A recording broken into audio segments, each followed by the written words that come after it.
thing I think about is he could have came back to the trail, you know, from the crime scene. We're real far away from the road here.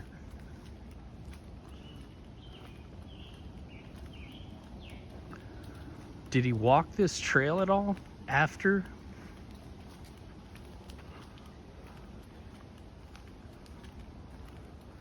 Did he slink through these woods?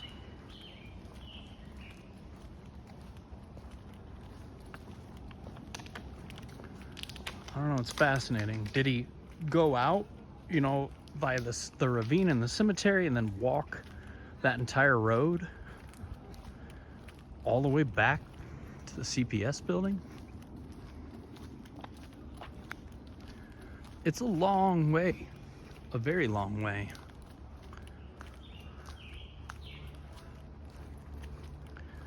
Like, you can see through the woods back here, but then even behind that is a huge cornfield.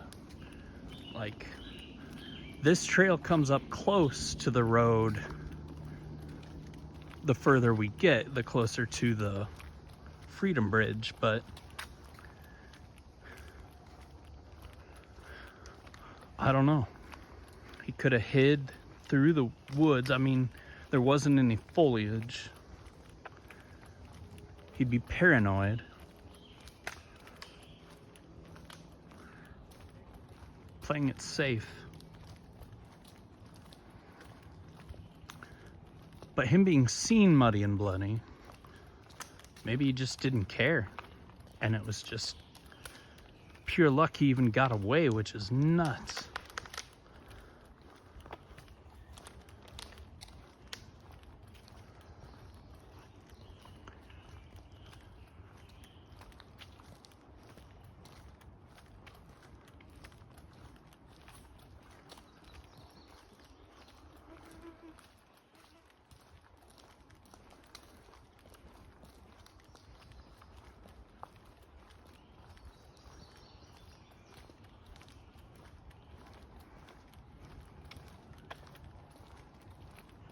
I would imagine he didn't take this trail. We don't know of any other witnesses that saw him after 3:13 and before 3:45 or somewhere in there.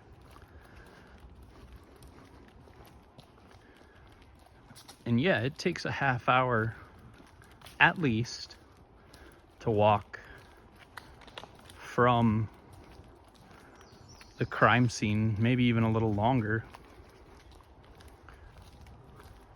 to the CPS building.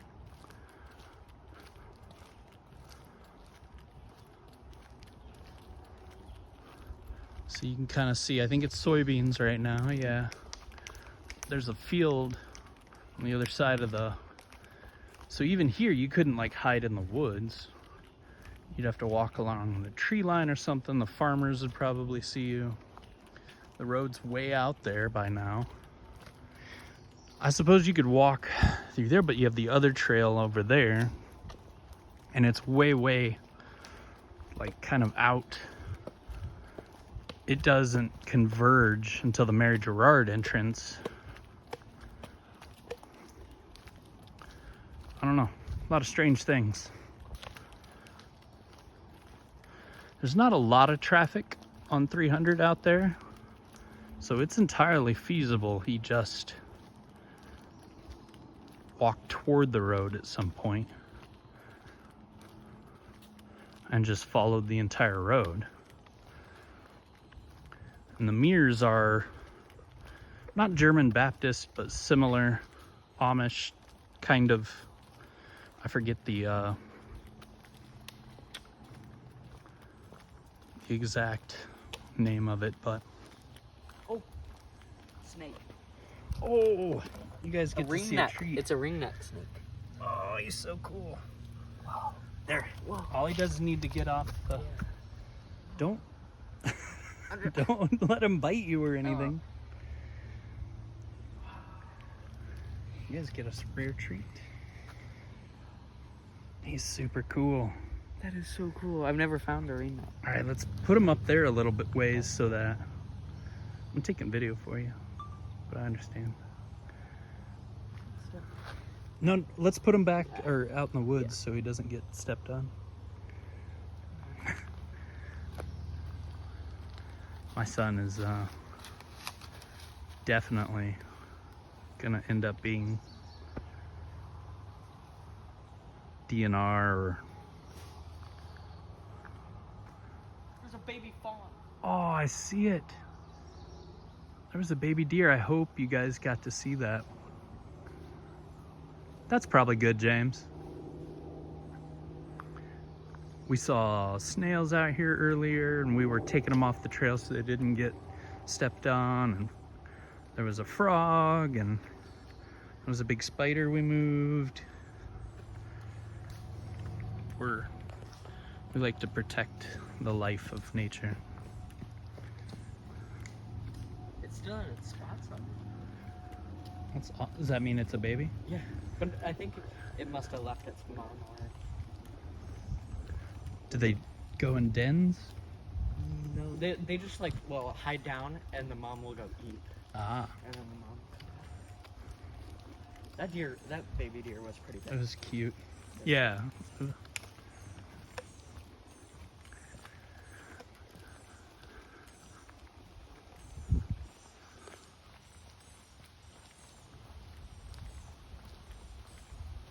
The day turned out really nice, no rain. It's warm, but not too bad. It's nice and cool here in the underbrush, in the woods. Ring snakes are venomous. They're venomous? Yeah, but they're not, they can't kill a person. Oh. But it's like a bee sting. But, like, nobody ever gets bit by them. Good. He blended right in with the pavement. Yeah. So, let's walk out here, James. We're back at the Mary Gerard.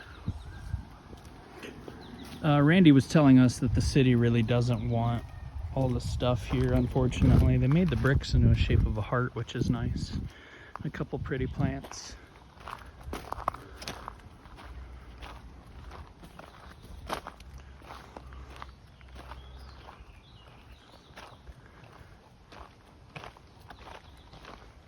And we're gonna hop this fence or whatever, and I want you to see what it's like walking on 300.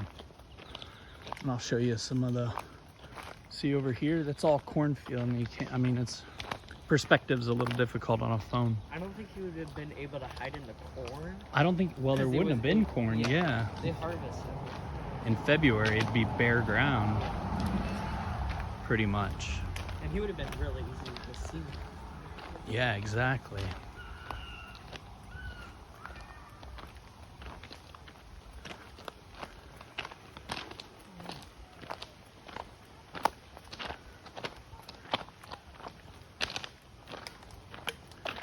All right, bear with me as I climb this gate.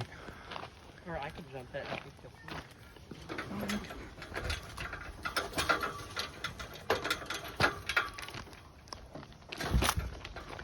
So I want you to see this direction. And if you look way down there, that's about where the cemetery is. Actually, it is where the tree line comes to the road. So you have all this land in between it. So if he was walking between that, the chances of him being seen would be pretty great. And walking through this woods. So maybe he absolutely did walk from the Mary Gerard entrance here. At the very least. Maybe even through the woods and on this road a long way. It's the Mears.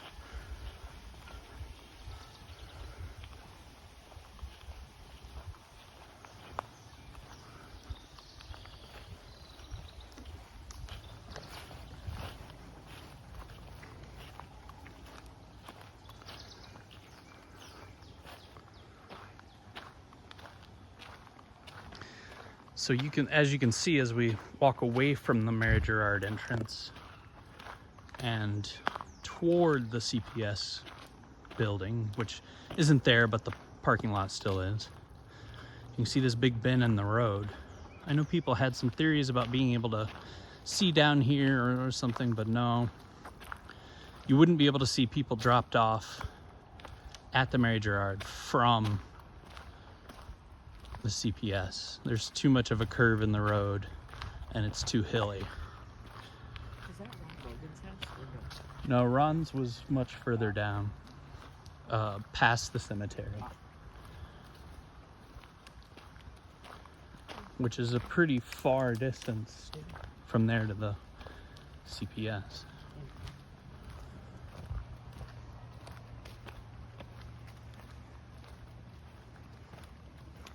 I'm still left with a lot of questions concerning the documents that were released.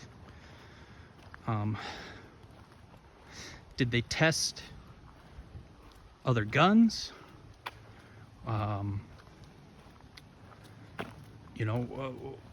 What were the results of the swabs taken from his vehicle in the passenger seat and seat belt for the drivers? And what did they do with that trunk? They cut out a piece of carpet from under the spare tire. Now, did he stash the clothes under there? Did he did they just take it because it was a clean area of carpet that they could compare the fibers to fibers found at the crime scene? We'll have to find out. Here's the storage place with the camera. And see, the Mary Gerard's way down there. We came all the way around that bend. This is the farm store, and that's the camera there above the garage door to the left.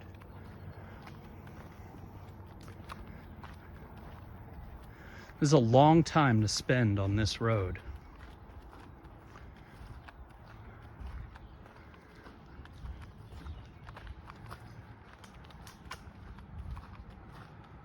Muddy and bloody, especially. And like, we saw one car while we were at the Mary Gerard entrance, but nothing so far. So maybe he felt safe just walking on this road. Other than potentially, was he still wearing the clothes? Did he take his jacket off? Things like that. When he was witnessed, what was he wearing when he was witnessed walking on this road, looking like he'd been in a fight? Who provided which sketch?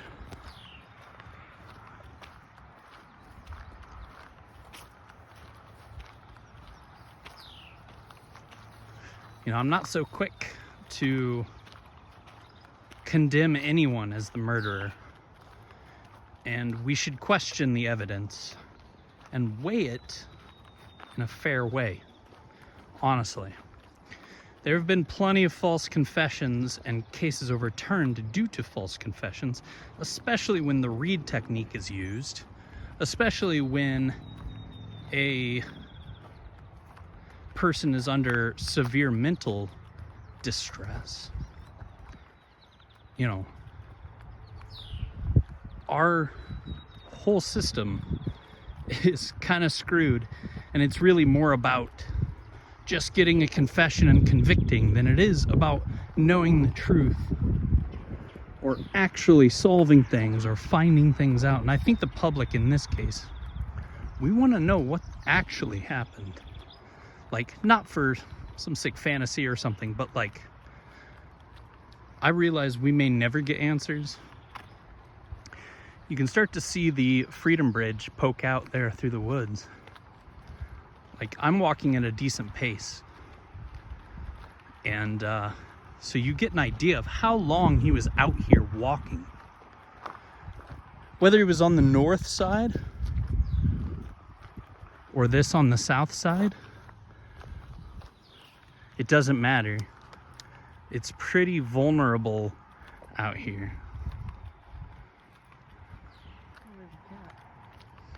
Where?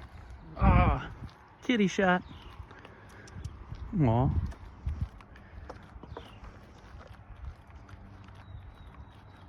Okay, here's a vehicle. Would they remember what I look like? I mean, my pants are kind of ripped up, but I'm not bloody or muddy. And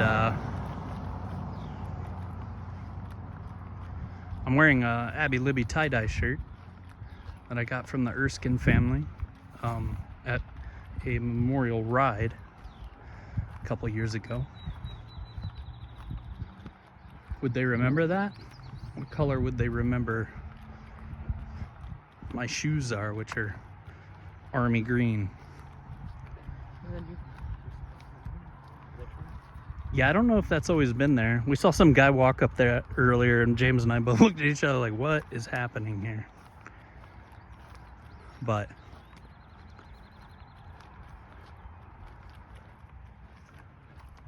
just want you to understand how far this is.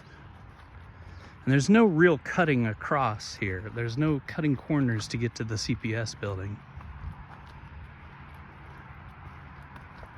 Was he in a psychotic daze? Or just, is he a psychopath and doesn't really feel emotion and he's just blended in well this whole time? Is he innocent? Is he have an entirely different secret life that he's been able to keep from even while drinking? Like, usually cold-blooded killers don't get drunk per se. They have to maintain control. Or maybe he liked feeling slightly out of control and the perceived danger of potentially, maybe he was just a quiet person in general, and I don't know. So as you see those red gates up ahead, that is the entrance that goes to the court area of the Freedom Bridge. And we're not even close yet to the CPS building. It's still up around this curve still.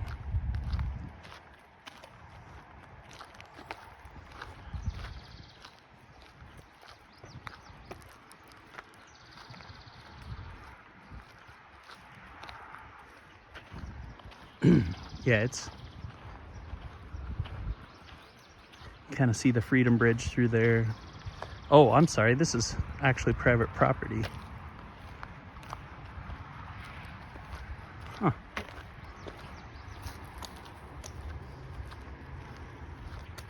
Did he run a bit? Did he have some adrenaline left? There we go. There's the entrance to the court.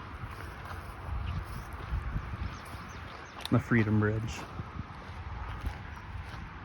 And just now, coming around, you can see the entrance to the old CPS building. And see, there's a trail here. We'll get off the road a little bit onto this trail on the side.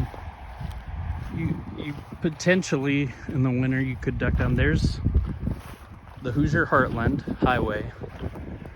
And you see the Hoosier Heartland goes up and over.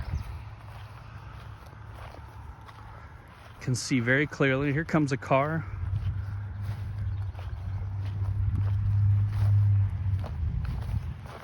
This is all extremely risky for the killer, or Richard Allen, or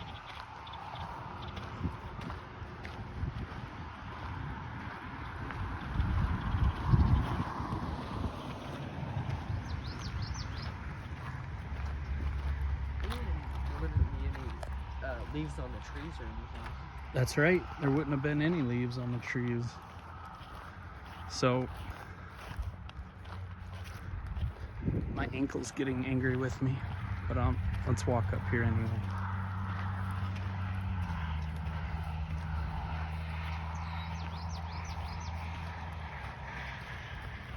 because I just want you to fully understand how far of a distance. And we didn't come all the way from the crime scene either.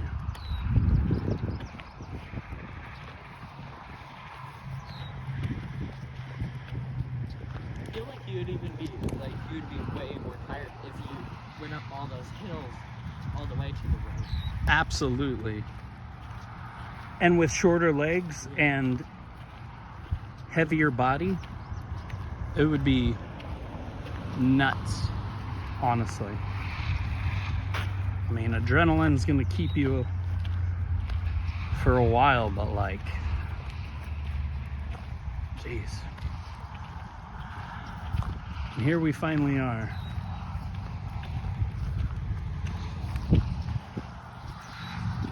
I mean, it's just an empty space right now, but, and it's grown over where the building used to be, I think. Super exposed. There's the Freedom Bridge. See how it curves around a bunch? All right. Tell me what you think in the comments.